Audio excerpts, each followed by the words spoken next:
Je suis ravie de vous retrouver pour une nouvelle vidéo. Aujourd'hui, je voulais vous parler de l'énergie du feu, l'élément de l'été. Dans le feu, il y a une symbolique de transformation, de transmutation, tel le phénix, symbole d'immortalité. Il nous permet d'avoir la clairvoyance, de rayonner et de nous connecter à notre vraie lumière, à notre vraie nature. Il nous donne la visibilité pour se regarder avec vulnérabilité afin de savoir ce que l'on a besoin de transformer au plus profond de nous pour être en harmonie. Il met ainsi en lumière ce que l'on a besoin de transformer. Le feu, élément de l'été, c'est la saison où la végétation foisonne, où la nature est à l'apogée de son épanouissement. Les sages taoïstes, de par l'observation de la nature, ont découvert 8 archétypes, 8 trigrammes. Chaque élément, donc le feu, la terre, le métal, l'eau et le bois, est associé à 1 ou 2 trigrammes. Chaque trigramme est composé de 3 lignes représentant les 3 couches, le ciel, l'homme et la terre. Le trigramme du feu est le même que celui de l'été. Il évoque aussi la clarté, le soleil, la lumière de la conscience qui s'éveille, mais aussi tout ce qui réchauffe, dessèche.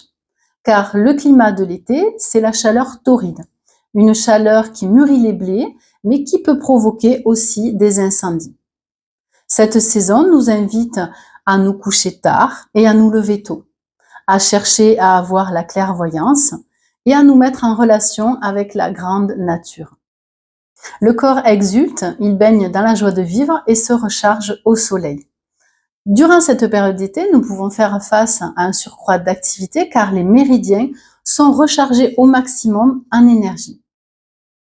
3 mois d'été, représentés par la planète Mars qui symbolise l'ardeur, la volonté, voire l'agressivité, le cheval, instinct, force et sagesse, le phénix, symbole d'immortalité, et le dragon rouge, la puissance et l'autorité impériale.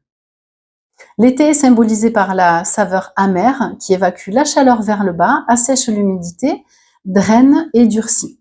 Elle nourrit le cœur, évidemment, tonifie les reins, disperse l'humidité de la rate et harmonise le poumon.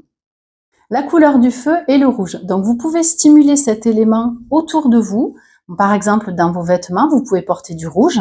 Dans votre assiette, vous pouvez manger des aliments de couleur rouge, des fraises, des framboises, des groseilles, des cerises, des tomates, poivrons rouges, ou en mangeant des aliments de saveur amère, endives, céleri, asperges, abricots, pamplemousse.